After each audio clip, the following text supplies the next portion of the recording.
Today we're going to do a very simple recipe. We're just going to make some plain old, good old-fashioned pinto beans. I bought a bag of beans.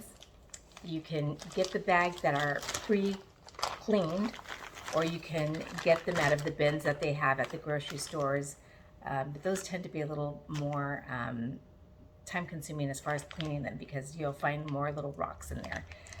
So what I like to do is open my bag, and even though they're supposedly pre-cleaned, I'm going to go ahead and take a look and make sure that I get all the rocks and whatever kind of debris or even old beans out of there before I start cooking them. Let's take a look and see what that looks like. So I've got my little colander here, and I'm going to start selecting some beans here. I'll probably do about 2 cups worth. As you can see, when you start looking at the beans, you can identify beans that don't look very appetizing. A little dusty, maybe a little past its prime. I don't like that bean. I'm not going to cook it. That's going to the trash. A very nice bean would be something like this. Look at the difference. That bean and that bean. I'd much rather eat that one and not this one. So I'm going to go through here and see what I want to eat. Now, a bean that's split like that, there's nothing wrong with that. It doesn't look defective as far as mold patterns or like anything's been eating it. It just cracked. That'll be fine. So as I'm going through my beans, this is the way that my mom taught me to do it. I put it through my hands from one hand to the other. Oh, there's another ugly one. We don't like that guy. And she would just, we used to do this all the time. We had beans frequently growing up. So it was a standard thing. Clean the beans, cook the beans, eat the beans. So I'm gonna go ahead, oh, here's one that's kind of wrinkled. So that looks like it's old. I don't want an old bean. That'll take long to cook. All right, so all these other beans are looking pretty good. I'm also keeping an eye out for any rocks. Oh, here's another one that's kind of ugly. That one, I don't want that one either. So even though this bag has clean beans, you still want to go through them and identify anything that doesn't look too appetizing to you and pull that out. So I'm going to keep doing this, and if I find any rocks, I'll set them aside so you can see what that looks like, because they're basically just rocks, just the way you would think. They're not big, they're tiny, but if you're eating your beans and you bite into one of those, boy, you will know. You might have to go to the dentist after that. So this is what we do as we clean. Another method that my mom used to have was she would just go like this and then just start sorting through them like this. Quicker method.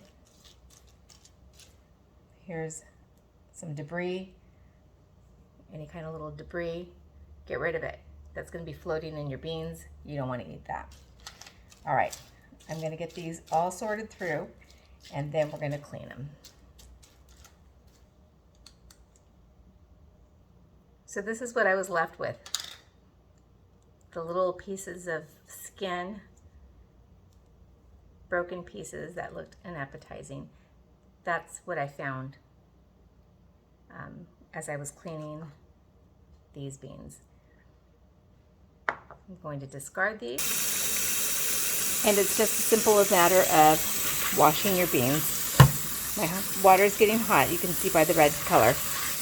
You don't have to soak them in or clean them in hot water like I am doing. You can do it in whatever temperature you like, but I'm used to doing it in hot water. So this is probably like 2.5 cups to 3 cups of beans. I'm just making a small quantity right now. It's just going to be for some bean and cheese burritos that I am going to be making. I made some homemade tortillas. You can find that video on my channel. But that's the reason that I'm making these beans. I think those are clean enough. And I have them in the colander, as you can see. You can clean these in a bowl and then just discard the water that you get. But I found that a colander works really well since the water is just coming straight out. All right.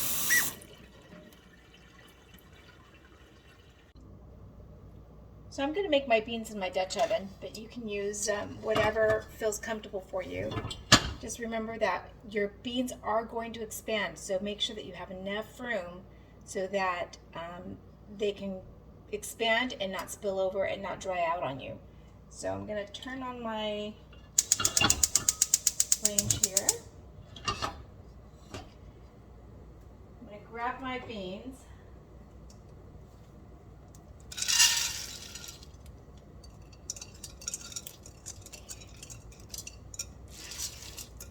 So see how I have plenty of room? They'll probably expand to that right about there or so. I've got 2 liters of water.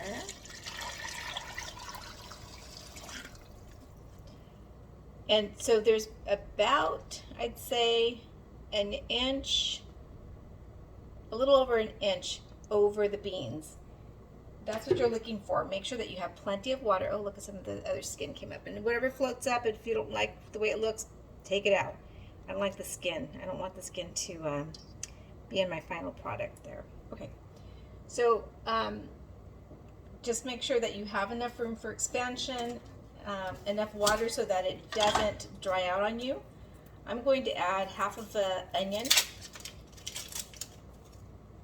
to give it some really good flavor. And I'm going to add the whole thing without cutting it up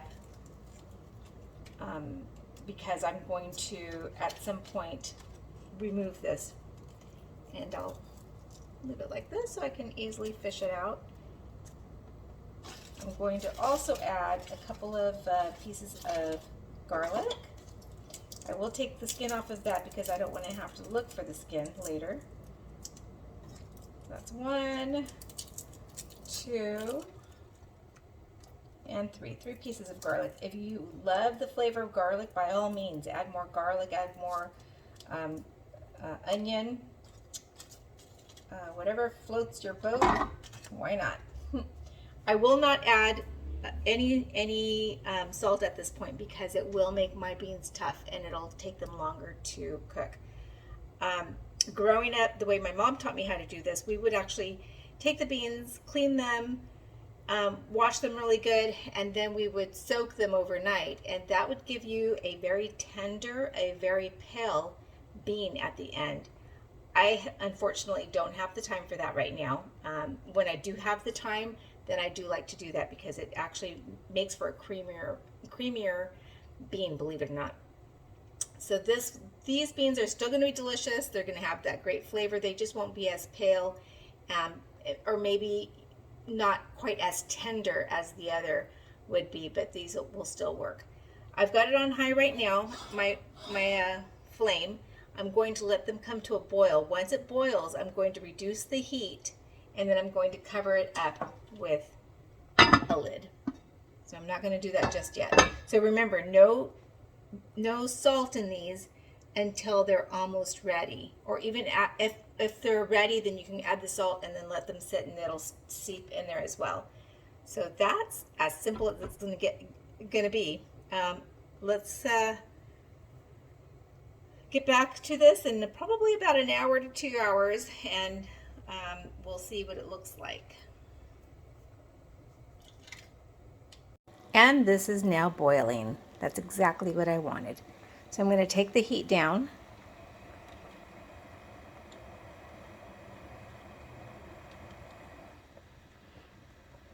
Probably take it down to just a little above a simmer. So it'll cook nice and slow and give me some really nice tender beans. Put the lid on it. Actually, I'm going to vent it a little bit because it will bubble up. So I left a little bit of a space there so that the air can escape and not spill over on me. Okay, probably going to let it cook. I'd say probably an hour to 2 hours. We're going to see what happens at that point. So my flame is on low. I see that I need to add water. So I've got another 2 liters. And I'm just going to add maybe one of those because they're almost done. Do you see that? Pardon the noise, my grandson's teething. Okay. I think that looks about right to me. I'm going to add a little bit more. And then I'm going to let that continue to cook. Here's the bean that I just pulled out, and I want to see if it's ready. So I'm going to smash it. And do you see how there's a creaminess to that? If it was powdery, it wouldn't be ready. So that is a fully cooked bean. Okay, we're just going to add some salt now. Good amount of salt. I'm actually going to turn off the flame now because I'm happy with the way that this is. I'll let this cool down just a bit and the salt will take the flavor. So I cooked the beans yesterday and then I reheated them today because I'm going to actually process them today. I'm going to go ahead and take this out and I'm going to discard it. If I really wanted to, I could blend that up along with the beans. It would be fine, but I'm not going to do that today. If you'll remember, I did put a few pieces of garlic in here. I'm going to leave those in here. There you can see some of the onion that came apart too. That's fine. I'm going to blend it in with that. So this is my preparation. Oh, here's a garlic as well. That's just going to add flavor to my beans. So I've warmed them up because since I did make these yesterday, and now I'm going to blend them. For this, I pull out my immersion blender and I'm just going to start blending it all up. It's super easy. It's better than doing it the old-fashioned way that I used to do. I used to use this. That's the way that I was taught to do it. And you know what? Ever since I bought this immersion blender, I will not go back. Here we go.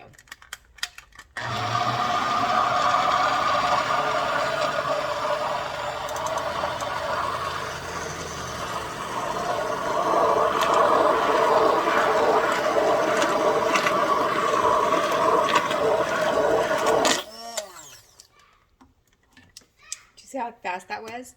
Had I done that with the old-fashioned thing, I would have been still working on it. Okay, I've got all the makings for bean and cheese burritos. I've got the tortillas that I made the other day. I just warmed them up on my skillet. No, it's a griddle. I always say skillet. It's a griddle. Comal if you want to get technical in Spanish, right? Here are the beans that I just made. I'm going to pop that on there. And I have the cheese that I always grate. I put the date that I grated it and fill up the bags. This one's almost out. I did make 2 batches that day. Here's a frozen one. And I'll just have to knock this around a little bit and I'll be able to use that cheese too. So I'll use that as soon as this other one's done. So start loading up the cheese on here. Okay, so I was telling you the other day how I don't make perfect tortillas. Case in point, look at that. I don't even know what that looks like, but it's going to be hidden. So here we go. Remember I said it doesn't matter the shape of the tortilla. What matters is the taste of the tortilla. So here's my first burrito. It looks perfect from this angle, right? Okay. So that's what I'm going to do is I'll just continue to load up my tortillas with beans and cheese until I have them all done. I was able to get 29 tortillas from that batch of that I made the other day of the tortillas. There was 29 of them. So I'm going to make 29 bean and cheese burritos. Sometimes I'll switch it up and make beans with chorizo or bean cheese and eggs.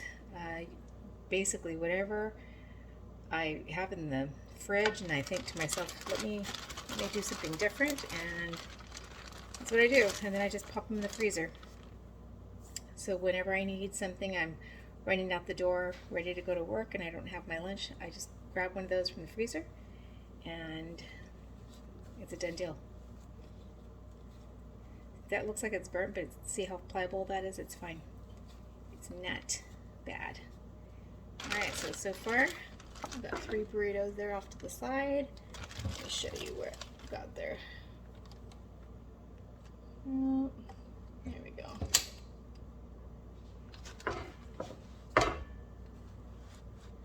Can you see that? There we go.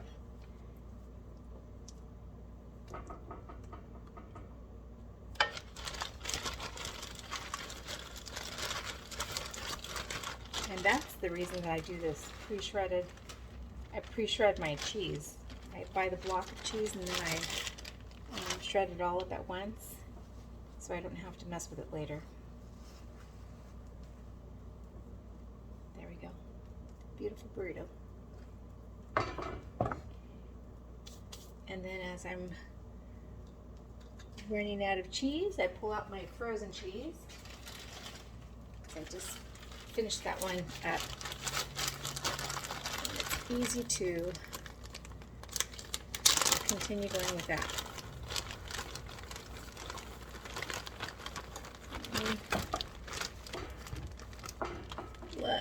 I've got a mess over here now. Got my blender in the way. All right, let me show you what I mean about the frozen cheese. It's not a problem if it's frozen. I set up shop on top of the stove today. All right, grab my frozen cheese. And if I were to eat it right now, I would heat up my beans really good and that would melt really well. But this is just going to go right back into the freezer for an emergency stash of lunches or dinners or whatever reason I need to get a quick snack. Or a meal, should I say, not a snack. This is a meal. All right, this is what I have so far, and I'm going to continue doing that until it's all gone. Okay, so before I go, I just wanted to let you see what it looks like. Here are my beans. Aren't they gorgeous? So creamy. I've got my salsa off to the side. I've got a couple of bean and cheese burritos. I made a quesadilla. So as I figure out what I'm going to eat here, check out that quesadilla. It's beautiful. I'm going to have a little bite of this. Put some salsa on here. Put some beans on there. That, my friends, is a bite. Very tasty. I really hope you make this recipe. They're good for you. Beans are high in protein and fiber. And they're really just good.